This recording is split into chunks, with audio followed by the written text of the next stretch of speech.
was just giving a little intro of what we're talking about today. Melissa, this is my friend Deanna, who's in the house with us. So say Hey, hello. what's up? So yeah, so how to navigate depression when your biological family is emotionally unavailable. This is a kind of a sensitive one, I'm sure for a lot of us. So yeah, do you wanna add anything to the intro before we go in? Yeah, so I guess the idea of this video came about um, because last month, before we were hopping on the call, we were just talking about the holidays coming up and then our own experiences. And then that's pretty much what gave birth to this idea because it's definitely something that we can all relate to. And, Thanksgiving is around the corner, Christmas Mhm. is around the corner, and just based on our own personal experiences and our mental struggles, we know what it's like to go through that, and so we're here. That's Here why we we're here are. discussing. It's very relevant. Well, before we dive in, I just, we wanted to just to emphasize this to everyone. So, if you're drawn to these conversations that Melissa and I are having, it's because you're a light worker, because you're an empath, because you have always been different than the rest of your family. And it's just really important to remember that the reason why that walking this path of a light worker is so intense is because when we're healing, it's not just us that we're healing, but we're healing our ancestors, we're healing our future offsprings as well. So it's a very heavy cross to bear. And it's just really important to remember that our family means well. It's just that we're all on different we're all on different points in the evolutionary cycle. And so not that we're better than them, but we just have more awareness. And so there's only so much emotion that they're able to hold. So I just wanted to say that as we go into this conversation, everyone. Yeah, definitely. I guess like we all kind of chose here to be the transformational character within our family line that just has decided to end the cycle and to break the cycle, and do the healing so that the rest or those who come after us don't have to suffer. Yes. Yeah. So, quickly, good morning to everyone who's joined. Aaron, what's up, brother? Annual 1111, great to see you again, sis. So, thank you all for joining us. So, as we go into this conversation of how to navigate depression with a biological family who's unavailable, one of the first things that comes to mind is, especially for some of us who are going to be interfacing with their family for the holidays, is coming from a place of neutrality. So Melissa, did you wanna start that? Yeah, and before we go into that, I just quickly want to say that, this is definitely still something that Hi, we're learning Beto. to navigate. Hey, I just want thanks to for say hi joining. to Veronica. Thanks for joining us, sweetie. I'm sorry. Go ahead. Um, but yeah, this is definitely something that we're still learning. We don't have all the answers. We can only just provide our experiences and what's worked for us. And so that's definitely something that I wanted to highlight because just maintaining any type of human relationship and interactions, there's a lot of things that come into play when you're, coming face to face with someone. And so we're learning as we go. Yeah. As far as like neutrality goes, this is just me speaking from like a very recent experience is that um, when you have a family relative that you've never really had like a good type of relationship with, where you find yourself um, clashing heads with perspectives and all that stuff, um, it can be really easy to want to engage in the type of, I don't want to say negativity, but when they're really set in their ways, it can be really easy to get sucked into wanting to like not argue, but kind of challenging their perspective and their Mhm. beliefs, because on your side, that you're struggling, and what you're really wanting from that person is the desire for them to just understand and the desire for them to just hear you. Like you want to be heard. And so that's why for me, um, this is something that I struggle with. is that like whenever I am getting triggered by these conversations, I have to become aware of these triggers, and I have to approach the dynamic and the energetic transaction between this person that I have with from a standpoint of neutrality, because I know that um, when it comes to situations like this, it's as much as you would like for them to understand, you have to understand that, like, you know, it is their journey. Where they are is their journey, and it's about like understanding that and honoring that and meeting them where they are. And I guess on our part, just coming, just the approaching the situation from a neutral perspective and knowing that, okay, so like, yes, we don't see eye to eye, but it's because they're on their journey, and I have to accept that.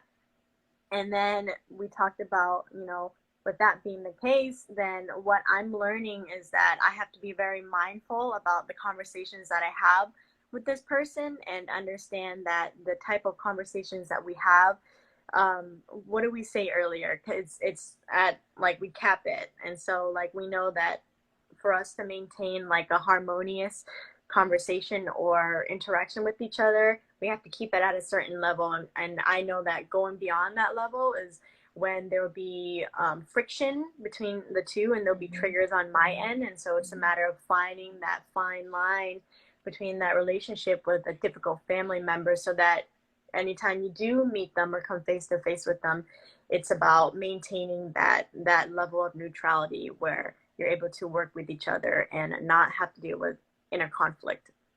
Mm-hmm. So does that make sense? Yeah, no, it totally does. And I know everyone that it's easier said than done. You know, like I'll share a personal experience I had with my father years ago. This was like it was either my sixth or seventh time that I tried to commit suicide. And you know, after getting home and, you know, recovering, I sat down next to him and told him, hey, look, you know, I shared with him that I was molested when I was 2, and that was part of the reason why this depression kept coming up. And his response was, well, if you're a born again Christian, then you wouldn't be having these problems. And it just broke my heart. And I realized at that moment that I had to make a choice. Either I was going to continue to carry this burden of hating my dad because he couldn't be there emotionally the way that I wanted him to, or I had to just accept that, okay, that is his container is only can go can fill so much. There's only so much that he can hold for me. And it was the toughest inner conversation I had to have with myself. But since then, I was able to heal, and now I know how much to share with and don't get me wrong, I have a beautiful relationship with both of my parents now, but I had to learn through these hardcore trials and tribulations that they're just not going to be able to be there emotionally for me. So now when I interface with them, I've learned to like speak their language, you know, or use a language that they're comfortable with, you know, so that I can have a relationship with them, as opposed to there constantly being this resistance that's just going to perpetuate my suffering and, you know, and feed into my depression. Yeah, and just to add on to that, like, you know, perpetuating your own suffering, I'm still learning to deal with this, is that, like, you know, when you have that relationship, because a part of you really wants that with them, right? It's like you want that sense of connection, and the more that you're not like getting it from them, it can actually create a cycle for you to like find ways to like get that from them. And through being reactionary. Yeah, and it's like, how can I get this person to understand me? How can I get them to like hear me? Because I really want them to hear me.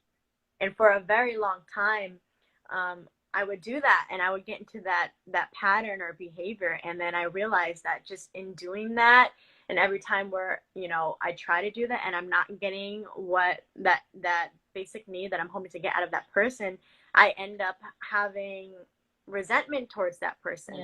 Yeah, I see. Yeah. Well, I'm sorry, go ahead.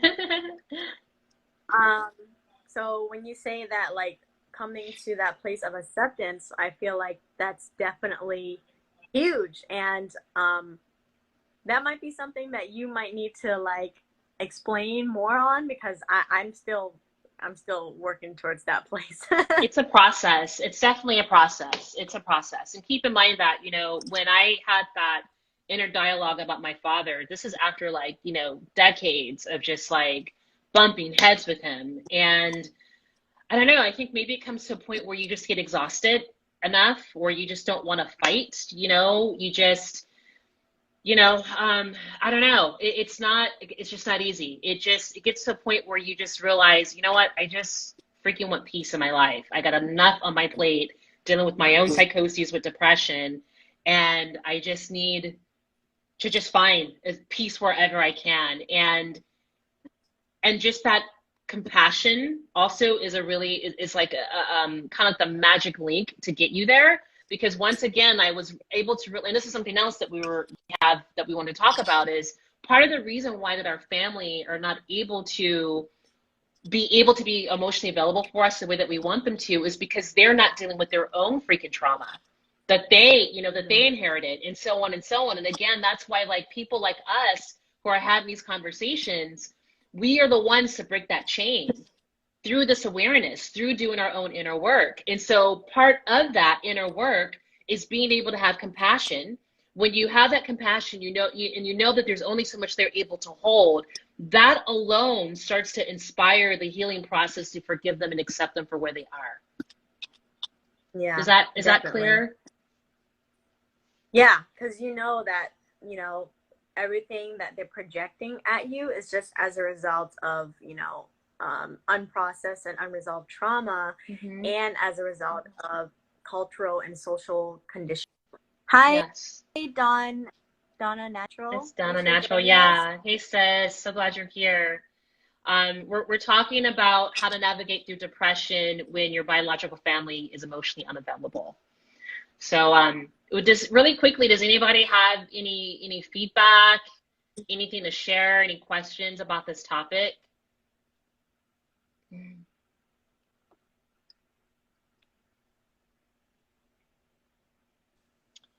Yeah, so we're all on a healing journey, and again, I just can't stress enough why doing this work is so important, not just for ourselves, but really for the entire world, because when we heal, then it creates this ripple effect amongst the people around us, including our family. And not to jump ahead, but one thing that Melissa and I were discussing is how just by being you, just by being a light worker, just by being this positive person that's doing your own inner work, you start to shift your family members without even having to do anything. It just happens naturally. It becomes like, like you notice like each holiday dinner that you go to, by just holding your space, not being reactive, you notice that they're not as reactive towards you, or they're not, their energy just starts to change. So this is why it's important just to hold your ground, you just be true to yourself, and everything else around you will start to shift. Yeah, definitely. I guess that would be a good kind of segue to talk about like our next talking point is just like in feeling dismissive. And what comes to mind is I remember when I was kind of going through it and I was feeling depressed and I was having thoughts of suicide and ending my life. I remember this one memory that's coming up right now is where I was faced with a huge decision with my family, and we were conflicted. And so when I did mention to them about how I was feeling and how I was experiencing these thoughts of suicide, I was really hoping in sharing that, I was really hoping for them to understand where I was coming from and just to be heard. And then as a result, that wasn't the case. They didn't really say anything. They didn't even acknowledge or validate whatever it was that I was going through. And at that time, when I did do that, it's like my inner child was crying for help and was just wanting to be heard. And when I wasn't validated or acknowledged, or the pain that I was going through wasn't validated or acknowledged, it made me feel like whatever I had to say and whatever emotions Hi, Marlon. That's my friend Marlon joined. Thanks for joining us. So Thanks for joining, Marlon. we're talking about how to navigate depression when your biological family is emotionally unavailable. We got Griffin one And in the so house what? as well. Yeah.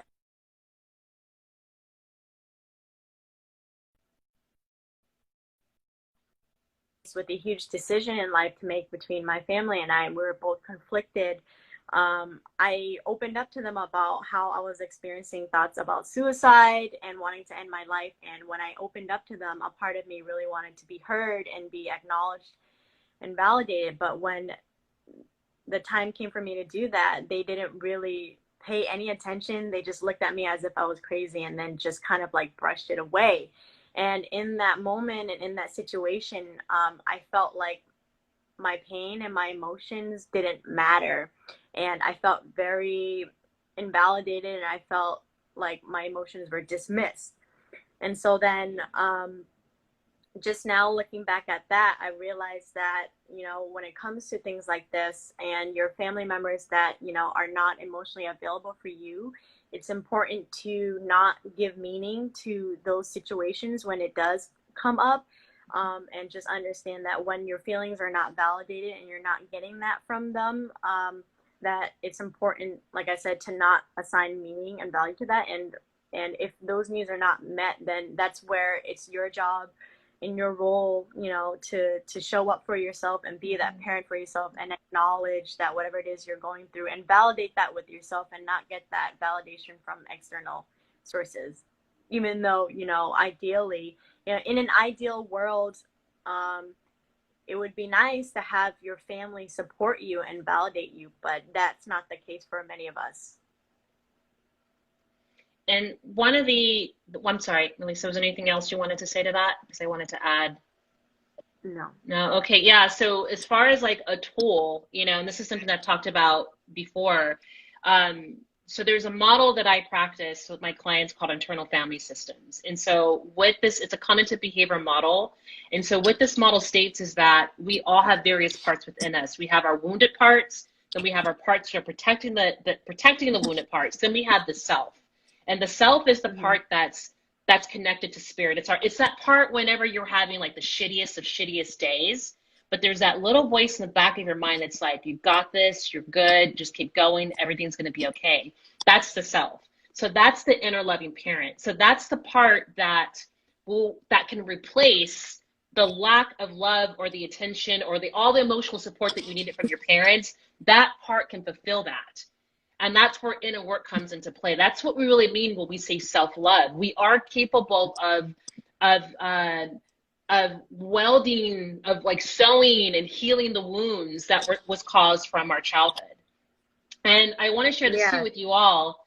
And I confirmed this with my therapist. And mind you, the therapist that I see, he's 7 years old. He's been doing this work for about 30 years. And so I was talking to him about inner child work, because what we do with inner child work, it's the same thing with IFS. We're literally going back into our wounded parts to heal that trauma. And I was like, when you think about it, it's kind of like we're doing time traveling. And he was like, yeah, precisely. That's really what you're doing. Because when we go back, it's like you go back in time to those moments where you were neglected, and you get to heal that part, and it creates a ripple effect into your DNA. I mean, we talk about neuroplasticity, right? Like you're literally shifting and molding your neural pathways through doing this work. So there is some science to this. Yeah, definitely. And when you talk about trauma, right? We experience, because there's different types of trauma. You have trauma that's in the moment, and then you have like trauma, like chronic trauma, which is like an experience that you go through over an extended period of time. And so when these traumas do happen, it's mostly has to do with like an emotional wound. And with mental health, is a function of how you get your basic needs met. And so when your basic needs are not met, that's where the emotional wound takes place. And that's where, like I said, the internal family systems come in, where you kind of have to step into that role as, you're being a parent to yourself, going back in time. It may be in your mind, there's many ways to do that, where you go back in time and revisit that memory where you were not able to, you know, get that need met, and you show up for yourself in that sense. So let's say that memory that I had where I spoke up to my family about being suicidal, and they just completely like didn't acknowledge or validate whatever I was going through. I can go back in that time, and instead, you know, having my emotions denied, I can show up for myself and honor the emotions and validate my own emotions through myself, not from anyone else outside of me. Yeah, it's powerful And there's stuff. definitely there's healing that takes place. You know, there's that just in doing that, you're healing yourself, and then, like you said, there's shifts that starts to happen. So I want to take a quick moment right now. Deanna Doompai wrote, or D Moonpai, I'm learning to not expect people to hear me, see me the way that I need to be seen and heard. The more I invest in my own understanding of my emotions, the less I need others to understand. Absolutely. Yeah, that's so goes, powerful. I love that. Yeah, and it just goes back to becoming your own inner loving parent, you know, like showing up for yourself. So let's see what else here. And I love that you say to be that parent for yourself. That's huge. Yes, absolutely. Yeah. Oh, okay. So grateful that you guys are resonating with this. Is there any other comments, any questions or any shares anybody has? All my friends are eggs. Good morning. Thanks for joining us. I love your post, by the way. Okay, well, we have Elisa, is there anything else that you wanna add before we go into our words of wisdom and wrap it up? No, I guess that's it. Okay. Well, we're gonna wrap it up. Oh, what's that, sweetie? I said that's pretty much everything that we discussed. Okay. Okay, great. Well, we're gonna go into our words of wisdom. We're gonna offer words of wisdom, an affirmation, and 2 tools that we can leave you with to help navigate. Let's see here, Marlon. As a parent, now I get to be the parent I needed when I was younger to my kids. Yes. Definitely.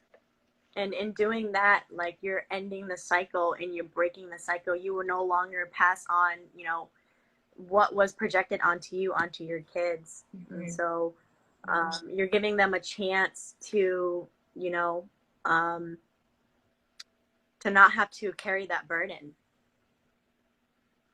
that you had to carry. Yeah. And if I can share this really quickly for women, this is something interesting to look into.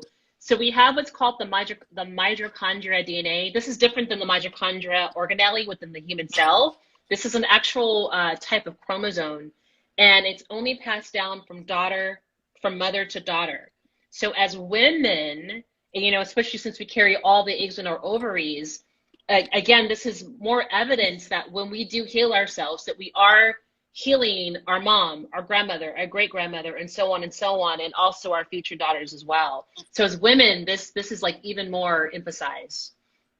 So I just want to share that. And I'm sorry to hear about your brother. Yeah. So I want to do everything in my power to give my boys a healthy, powerful mind. Yes. Yeah, what you're doing is amazing, amazing, profound work. So I commend you. Yeah. I definitely have to agree with that, because it's, you know, I think just with the culture that we live in, especially being as a male, and like, you know, that shame of, you know, suffering in silence, and, you know, that shame is what keeps you from speaking out. And I definitely can relate to that as well. So, yeah. Feel you on that. Well, Marlon, I hope that you're able to really appreciate how profound this work is that you're doing in yourself. So I just really salute you, because it's not easy, you know, it's not easy doing this inner work, you know, because it's uncomfortable, it's not glamorous. That's why most people don't do the work, you know, because it's the road less traveled. And so for those who are like taking on this inner work with children on top of that, that's just a whole other level. So I just really want to just honor you for the inner work that you're doing. So, Melissa, is there anything else you want to add, sweetie? No, but my heart feels heavy. It feels heavy right now. So I'm definitely with you on that, with what you say. Like, just keep doing whatever it is that you're doing. And it's just like the awareness that you have. Just keep doing that, because you're creating a ripple effect, and you'll see that in your kids. You're two cute little boys. All right. So back to words. Yes, so the words of wisdom, and we spoke about this earlier. Just a reminder that we are all in different aspects of spiritual awakening. And, again, like, it's not a hierarchy. Like, if you're, consider yourself awake and you're conscious, and, your aunt, Esther isn't, your Uncle Joe is not, it doesn't mean that you're better than them. It just means that you're on a different, it's like a circle. A circle means that we're all on the same level, but just at different aspects of the evolutionary wheel, because at one point, maybe in a few lifetimes ago, you were Uncle Joe, you were Aunt Esther, and this is where you are now. And a few lives ahead, Uncle Joe will be where you are, and so on and so on. So if we can just remember, just keep that in mind. Again, I know it's easier said than done, especially when it comes to wanting to get that emotional support from your biological family when it comes down with depression. If we can just remember just to come from a place of compassion and understanding, that would help ease the pain of them not being emotionally available for you. And it's a practice. It's a practice as well. As something that you have to continue to do. And there's definitely going to be triggers, and there's going to be multiple triggers where that will present itself to you. But in recognizing these triggers and being like aware and really fostering awareness around that, you'll know that every trigger is an opportunity to put that into practice. I just want to say shout out to Anu1111. Thank you for joining us, sweetie. Yes, and we'll have the replay up shortly. Yes. So as far as affirmations, unless there's anything else you want to add for the words of wisdom, Melissa? Nope.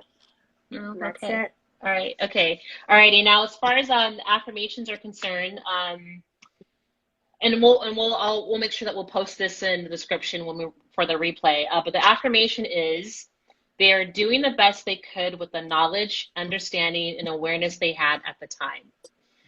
So again, just coming from a place of just compassion and acceptance as best as we can when it comes to our family members. Yeah. And I think that having perspective and holding on to that perspective, there's also healing in that too, because you're letting go of like the negative energy or any grudges that you have, or any sort of energies of resentment that you have towards them. And there's healing in that, because when you're letting that go, it's like you're letting go of that toxic energy, because the more that you hold on to it, the more it'll grow like a virus, Yeah, well, resentful. That's just not good for your body physically as well. I'm thinking of Dr. Emoto. I don't know if any of you who are not familiar with the Dr. Emoto experiment. He passed away some years ago, but he did this experiment where he took water, 2 jars of water. With 1 jar of water, he said positive things to it, like, I love you, you're beautiful, etc. The other jar, he said negative things to it, you're ugly, I hate you. And he froze them and then looked at both waters underneath the microscope, and you can see the molecular difference between the two. So the one that had positive words, the molecules of the water were perfect, like snowflakes. And the water that had the negative words in it, they were black and distorted. So you figure we're what, 75, 80% water, right? So the things that we feel and think is shifting us on a molecular level. So that's why healing it in like letting go and forgiveness is imperative. Because if you hold that in, it is like, you think about heart disease. What's the heart? The heart is where we feel compassion for people. And oftentimes, if you have grudges, that can manifest into a heart disease. Fibroids, it goes on. High cholesterol, diabetes, because most people who are eating sugar, they're emotionally eating off of sugar because they're trying to fulfill that hole of love that's lacking. So there is this great correlation between the things that we think and feel and our physical stability. Definitely. I feel like the world is slowly becoming more open. Yeah. Yeah. Well, that actually leads into one of the tools we talked about, Melissa. I think we should go into this one first, as far as like emoting out what you're feeling. And so one of the Yeah. tools that we have is writing a letter. Yes. There's many ways to find your outlet. There's many ways to let out whatever it is that you're feeling towards someone. And it's just a good way to just get it out. You know, you don't want to hold that in. And there's many forms of expression in regards to that sense. But what I wrote is a letter because I don't know, letters have always been my thing. And so just, you don't even have to give it to that person, you know, but just in sitting down and writing, you know, dear so and so, whatever, and really getting your voice or your points across, whatever it is that you really want to be saying, and just getting it all out on paper. In a way, it's like a sense of relief and it's cathartic. And even though they might not hear you, it's like you're allowing yourself to be heard through the paper, and you don't even have to give it to them. You just like burn it or do whatever with that as a like a symbol of release. And I found that has been really helpful for me. It's such a powerful practice. And it gives you permission to say everything that you want to say. Yeah. Okay. And tell. Oh. Mm-hmm. And then the second tool that we have to offer is, and this one's really intense, you know. So, if you feel called to, sit in front of the mirror with a list of your family members who were not able to be there for you emotionally. And while looking in the mirror, say to each person on your list, if you choose to, I forgive you for whatever it is that they weren't there for you for. And then take a deep breath in, and then I forgive you and I set you free. So I know it's a bit intense, but if you feel called that you want to take that on, then that's something we can offer for you. And again, we'll have all that written in the descriptions in the replay. And that, by the way, is from Louise Hayes, from her book, You Can Heal Your Life, which is an incredible book. I highly recommend. She's like the godmother of affirmations. So a lot of really great, powerful exercises in that book. Yeah, and I was gonna say what's coming up for me is like in doing any of these practices, there'll definitely be some resistance that will come up. There might be like your inner critic being like, "This is stupid. I'm not gonna get anything out of this." But just know that that resistance is just a part of, you know, your fight or flight system, just trying to keep you safe. Mm-hmm. But yeah. So is there anything else that we need to cover? I think we're good. Yeah, that's everything on our list. Anybody have any last minute thoughts before we head out? Mm-hmm. I think sometimes it takes people a bit to write things down. So I just want to say that I'm really doing these talks is always really healing for me. And so Melissa, I just want to say to you that I'm just grateful that we do these collaborations, and just to be able to like have little connections with people from all over about these topics, because we really need to have more of these conversations publicly. Yeah. You know. So Thank you. Yeah, I always feel like light walking away from these conversations. It's very stimulating, and it's always just good to get it out, and you know, just having people tune in, and knowing that, you know, they're kind of going through it and that they can relate to that as well has always given me a peace of mind. Yeah, it's a beautiful thing. It takes a tribe.